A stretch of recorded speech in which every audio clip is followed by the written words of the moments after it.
दोस्तों, इस समय हम गोरखपुर के सिटी हॉस्पिटल की जानी-मानी स्त्री रोग विशेषज्ञ डॉक्टर अनामिका शुक्ला जी के साथ हैं। स्त्रियों से संबंधित क्या समस्याएँ हैं, कौन-कौन सी बीमारियों से वो जूझ रही हैं, इन सारी पहलुओं पे हम चर्चा करेंगे और एक बड़ी जो समस्या महिलाओं को देखने को मिल रही है, वो सर्वाइकल कैंसर। तो इस पर भी कैसे अवेयरनेस हो सकता है और क्या-क्या प्रिकॉशन हम अपना करके और इन बीमारियों से बच सकते हैं, इसकी भी चर्चा करेंगे और जो जैसा कि आज पूरी दुनिया में अंतर्राष्ट्रीय महिला दिवस भी है, तो इस पर भी हम लोग मैम से ही बात करेंगे। गोरखपुर हलचल टीम। फर्स्ट ऑफ ऑल मैं आपको धन्यवाद देना चाहती हूँ कि आपने इस मंच पे मुझे इनवाइट किया। मेरी इस टॉक से अगर किसी को थोड़ी भी अवेयरनेस मिल पाएगी तो ये मेरे लिए बहुत अच्छी बात होगी। दूसरा, मैं आज वुमेन्स डे पे सभी महिलाओं को विशेष देना चाहती हूँ और थैंक्स कहना चाहती हूँ कि वो अपना प्रोफेशनल लाइफ और फैमिली लाइफ को ऐसे बैलेंस करती हैं कि दोनों चीज़ उनको देखना पड़ता है और बैलेंस करके अपना योगदान देती हैं। जैसे आपने मुझसे पूछा कि सर्वाइकल कैंसर, तो मैं आपको पहले एक बार थोड़ा-सा बताना चाहूँगी कि सर्वाइकल कैंसर क्या है। देखिए, सबसे ज़्यादा इम्पोर्टेंट चीज़ है कि पहले हम समझें कि इसकी इम्पोर्टेंस क्या है। जैसे अगर मैं इंडिया की बात करती हूँ तो इंडिया में cervical cancer second most common cancer है जो महिलाओं में होता है। पहले मैं आपको ये बताना चाहूँगी कि व्हाट इज़ सर्विक्स? तो हम जो महिलाएँ जो नॉर्मली यूट्रस को बच्चेदानी कहती हैं, तो जो बच्चेदानी का जो लोएस्ट पार्ट होता है, जिसे हम कहते हैं बच्चेदानी की गर्दन, उसको हम सर्विक्स वर्ड कहते हैं। तो जो उसका कैंसर होता है वो सर्वाइकल कैंसर कहलाता है। अगर मैं कहूँ तो एशिया में लाइक होल वर्ल्ड में अगर महिलाओं में सर्वाइकल कैंसर की वजह से जो डेथ होती है उसका सबसे इम्पोर्टेंट या सबसे ज़्यादा इंसिडेंस एशियन फीमेल्स में है। तो हमारी इसलिए इस पे जागरूक करना बहुत इम्पोर्टेंट है क्योंकि इस कैंसर की वजह से काफ़ी महिलाओं की डेथ होती है। एक हमारे लिए अच्छी बात है कि अगर हम थोड़ी-सी अवेयरनेस क्रिएट करें और महिलाएँ थोड़ी बहुत जागरूक हो जाएँ तो इस कैंसर को हम काफ़ी लेवल तक प्रिवेंट कर सकते हैं। एक मैम मैं पूछना चाहूँगा कि ये जो महिलाएँ इस बीमारी से जूझती हैं, उसके पीछे वजह क्या है? देखिए, जो मोस्ट कॉमन जो कॉज़ होता है सर्वाइकल कैंसर का एक वायरस के थ्रू होता है जिसे ह्यूमन पैपिलोमा वायरस कहते हैं। अगर मैं कहूँ तो जितनी भी फीमेल्स होती हैं जो सेक्सुअली एक्टिव होती हैं उसमें 90% समझिए कि सभी का इससे एक्सपोज़र होता है। बट वो कुछ महिलाएँ जिनकी इम्यूनिटी कम होती है या स्मोक करती हैं, कुछ और भी रीज़न होते हैं। तो उनमें ये जैसे मैंने बोला कि इन्फेक्शन तो बहुत लोगों में होता है, लेकिन मेजॉरिटी फीमेल्स में ये इन्फेक्शन अपने आप क्लियर होता रहता है।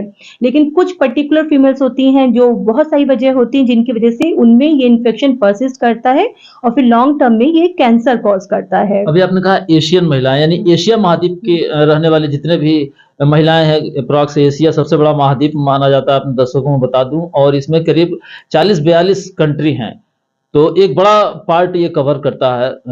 किस एज ग्रुप में ये जो डिज़ीज़ है, यहाँ से अपना सिम्पटम दिखाना शुरू करती है? देखिए, हम जो बोलते हैं ये जो कैंसर होता है 30-40s के लेवल पे मतलब एज में बहुत कॉमन होता है, स्पेशली जो फीमेल्स सेक्सुअली एक्टिव होती हैं।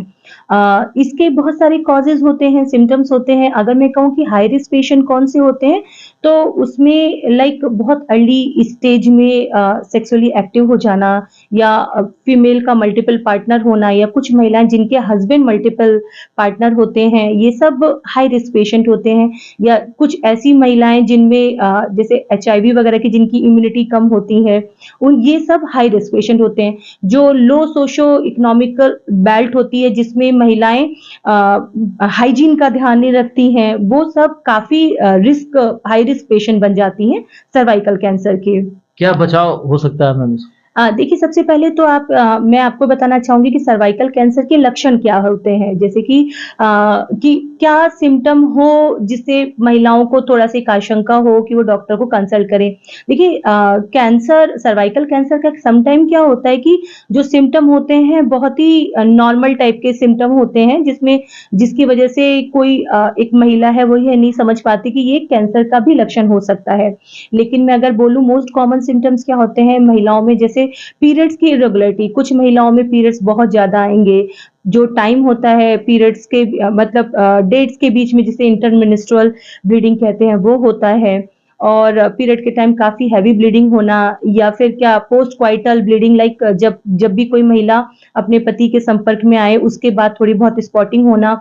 कुछ महिलाओं में कभी-कभी होता है जैसे थोड़ा बहुत डिस्चार्ज कभी-कभी होता है फीमेल्स में जो फिजियोलॉजिकल होता है, बट अगर कभी किसी को लॉन्ग टर्म तक गंदा पानी की दिक्कत रहे, तो ये सब सिम्पटम्स होते हैं जो एक हमको एक डाउट डालते हैं कि ये कैंसर का लक्षण हो सकता है। कुछ फीमेल्स में कभी-कभी लाइक बैक पेन होना या पेड़ों में लोअर एब्डोमेन में दर्द होना, ये सब भी सिम्पटम्स होते हैं। एडवांस सिम्पटम्स में तो कई बार होता है कि लैट्रिन के होने में दिक्कत, पेशाब होने में दिक्कत, ये तो एडवांस स्टेज में होता है। लेकिन अगर मोस्ट कॉमन कहूँ तो पीरियड्स की इरेगुलरिटी, डिस्चार्ज यही सब या कमर दर्द होना, ये सब कॉमन सिम्पटम है। अगर किसी महिला को इस टाइप के कोई भी लक्षण आते हैं, तो उनको डेफिनिटली डॉक्टर से कंसल्ट करना चाहिए, जिससे कि डॉक्टर एक बार कुछ जाँचें करके ये कन्फर्म कर ले कि कहीं ये लक्षण कैंसर की वजह से तो नहीं है, जिससे कि हम प्रॉपर उसके जो भी रोकथाम है, वो रोकथाम कर सकें या प्रॉपर ट्रीटमेंट प्रोवाइड कर सकें। जहाँ तक मैम बात कही जाए कि ये तो सिम्टम हो गए, बचाव की अगर बात करें, तो क्या मेडिसिन से ही ये सही हो जाता है या इसका कोई वैक्सीन दिया गया है? देखिए सर्वाइकल कैंसर की एक बहुत अच्छी बात ये है कि कैंसर इन्फेक्शन से, जैसे मैंने बोला कि मोस्ट कॉमनली एक वायरस की वजह से होता है जिसे ह्यूमन पैपिलोमा वायरस कहते हैं। तो इन्फेक्शन से कैंसर का जो टाइमिंग होता है काफ़ी लंबा टाइम होता है, अराउंड 10 इयर्स का होता है। तो इसमें अगर हम इस पीरियड में इसे डिटेक्ट कर लेते हैं इन्फेक्शन से, तो हम कैंसर होने से प्रिवेंट कर सकते हैं। देखिए अगर मैं कहूँ कि बचाव के लिए डेफिनेटली इसके लिए वैक्सीन आ गई है, एक यही कैंसर है जिसके लिए वैक्सीन है। वैक्सीन के लिए तो मैं अभी आपको थोड़ा-सा बताऊँगी, उससे पहले मैं बताना चाहूँगी कि जो सर्वाइकल कैंसर को प्रिवेंट करने के लिए कुछ जाँचें होती हैं, जो बहुत ही सिंपल जाँचें होती हैं, जो डॉक्टर की मतलब ओपीडी बेसिस पे करता है। अगर कोई लेडी को थोड़ा भी डाउट हो तो इतनी सिंपल जाँचें होती हैं कि इसमें ना को हमें कोई बेहोशी देनी पड़ती है, ना कोई दर्द होता है। और अगर कि लेडी कोई डॉक्टर के पास आती है तो बहुत सिंपल ओपीडी बेसिस पे हम जो बच्चेदानी के मुँह से थोड़ा-सा पानी ले लिया जाता है, उसको एक स्लाइड बना के भेज दिया जाता है, जिसे पैप स्मीयर कहते हैं। बहुत ही सिंपल जाँच होती है, जिसके थ्रू हम एक स्क्रीन कर लेते हैं मेजॉरिटी बेल्ट को कि कोई किसमें ये हो सकता है। आजकल तो कुछ ऐसी किट्स भी आ गई जिसके हेल्प से महिलाएँ खुद सेल्फ भी एक पैप स्मीयर कर सकती हैं। तो रोकथाम के लिए सबसे अच्छा तो मतलब ये कि हम प्रिवेंशन के लिए हम ये जाँचें हैं ये करवा लेनी चाहिए। और दूसरा आजकल ह्यूमन पैपिलोमा वायरस के अगेंस्ट सर्वाइकल कैंसर वैक्सीन्स आ गई हैं, जो कि बहुत इम्पोर्टेंट हो गई हैं। अगर हम वैक्सीन लगवा लेते हैं तो कैंसर का रिस्क बहुत-बहुत कम हो जाता है। किस एज में मैम ये जो वैक्सीन है दिया जा सकता है? देखिए सबसे अच्छा तो एज होता है कि 9 टू 15 इयर्स पे लग जाना चाहिए, जब कोई बच्ची सेक्सुअली एक्टिव होने से पहले, है ना? लेकिन अगर कोई इस ड्यूरेशन में नहीं लग पाती है तो 45 इयर्स तक ये वैक्सीन कभी भी डॉक्टर से लगवा सकते हैं। क्या ये मतलब जो इन्फेक्टेड हो इस तरीके की डिजीज से उसके लिए ज़रूरी है या common female we can also take this? हाँ, देखिए जनरली अगर एक बार इन्फेक्शन हो गया है तो उसका कोई मतलब नहीं है वैक्सीन का ही इन्फेक्शन से पहले। अगर मैं बोलूँ किस एज ग्रुप में, जैसे मैंने बोला कि 9 टू 15 में हो जाना चाहिए। तो जनरली अगर आजकल तो वैसे गवर्नमेंट कुछ प्रोग्राम्स भी ला रही है जिसमें एक जो इम्यूनाइज़ेशन शेड्यूल है उसमें हम लोग ये एक पिटीशन डाली थी डॉक्टर्स ने कि गवर्नमेंट इसको जो नॉर्मल इम्यूनाइज़ेशन शेड्यूल है उसमें ऐड कर ले, जिससे कि स्कूल लेवल पे ही सारी लड़कियों को वैक्सीन लग जाए। लेकिन अगर वो नहीं लग पाता है तो विदिन 45 इयर्स तक डॉक्टर से कभी भी वैक्सीन लगवा सकते हैं। मैम अगर इस वैक्सीन की कॉस्ट की बात करें तो कितना फ्रेंडली है ये? देखिए अभी तो कॉस्ट एक इशू है इसका। मैं थोड़ा-सा आपको वैक्सीन के बारे में बता देती हूँ। लाइक अभी जैसे मैंने बोला कि विदिन 15 इयर्स लग जाता है, वैक्सीन की डोजेज़ में भी अंतर है। अगर आप 15 साल से पहले लगवा लेते हैं तो इसकी 2 डोज़ लगती है, 15 साल के ऊपर इसकी 3 डोज़ेज़ लगती हैं। बहुत सारे वैक्सीन हैं इसके, लाइक जैसे ह्यूमन पैपिलोमा वायरस के बहुत सारे स्ट्रेन होते हैं। इसमें से कुछ स्ट्रेन जो होते हैं वो वायरस के वो कैंसर कॉज़ करते हैं, जिसमें सबसे इम्पोर्टेंट है स्ट्रेन 16 और 18, है ना? और मैं ये भी कहना चाहती हूँ जो ये वैक्सीन है ये सिर्फ एक सर्वाइकल कैंसर को ही नहीं रोकती, इसके अलावा ये vaginal cancer, vulval cancer, oropharyngeal जो नेक होती है उसके कैंसर को, और आदमियों में पेनाइल कैंसर, इन सबको भी प्रिवेंट करती है। तो इसके कई सारे फॉर्म होते हैं, लाइक जैसे हम कहते हैं सर्वरिक्स, गार्डासिल भी एक एडवांस आ गया है 9।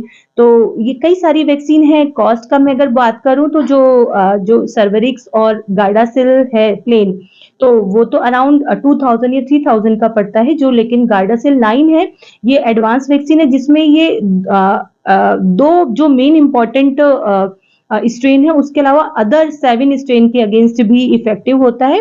ये थोड़ा अभी कॉस्टली 9000 के अराउंड पड़ता है, लेकिन अगर गवर्नमेंट इसे इम्यूनाइजेशन शेड्यूल में डाल देती तो फ्री ऑफ कॉस्ट हो जाएगा, जिसपे काफी ज्यादा वर्क चल भी रहा है। तो बहुत सारी बातों पे हम लोगों ने चर्चा किया, स्पेशली जो सर्वाइकल कैंसर है। मैं उम्मीद करता हूँ कि हमारे सारे जितने भी दर्शक देख रहे हैं इस खबर को, निश्चित तौर पर उन्हें समझ में आया होगा। मैम, क्या मैसेज देना चाहेंगे?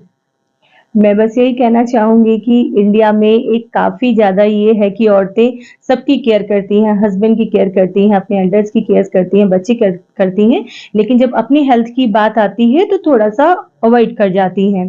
तो आपको ये ध्यान रखना है कि आपको पहले अपनी भी केयर करनी है, जिससे कि आप स्वस्थ रहें और अपनी फैमिली मेंबर्स की भी केयर कर सकें। आपको कभी भी कोई भी सिम्पटम होता है, जैसे मासिक की जनरली कोई दिक्कत होती है, तो कई बार होता है औरतें आपस में बात करके रह जाती हैं, बूढ़ी दादी वगैरह कहती हैं अरे हमें भी ऐसा हुआ है, ये सब नॉर्मल है। या कभी डिस्चार्ज, वेजाइनल डिस्चार्ज हुआ तो नॉर्मली आपस में बात करके ही रह जाती है, नहीं नहीं कुछ नहीं है, नॉर्मल होता है सब औरतों को। तो अगर आपको कुछ भी ऐसे सिम्पटम आते हैं तो आपको डेफिनेटली एक बार डॉक्टर से कंसल्ट करना चाहिए और चेकअप करवाना चाहिए कि ये जो भी आपको लक्षण आ रहे हैं, ये नॉर्मल है या कहीं किसी खतरे का लक्षण तो नहीं है। मतलब लापरवाही बिल्कुल नहीं करने की जी जरूरत है। बिल्कुल लापरवाही चलिए मैम, नहीं हमसे की। बात करने के लिए बहुत बहुत धन्यवाद। Thank you. तो ये रहे मैम सिटी हॉस्पिटल गोरखपुर से, जिन्होंने हमें सर्वाइकल कैंसर पे स्पेशली जानकारी दी। देखिए, मैं अपने दर्शकों को बता दूं कि लापरवाही बहुत बड़ा जो है कि बीमारी का या यूं कहे खतरे का संकेत देती है। तो बिल्कुल लापरवाही नहीं करेंगे कि जान है तो जहान है। स्वस्थ रहें और बिना किसी टेंशन के या यूं कहें कि बिना किसी लापरवाही के आप अपने स्वास्थ्य की देखभाल करें। धन्यवाद।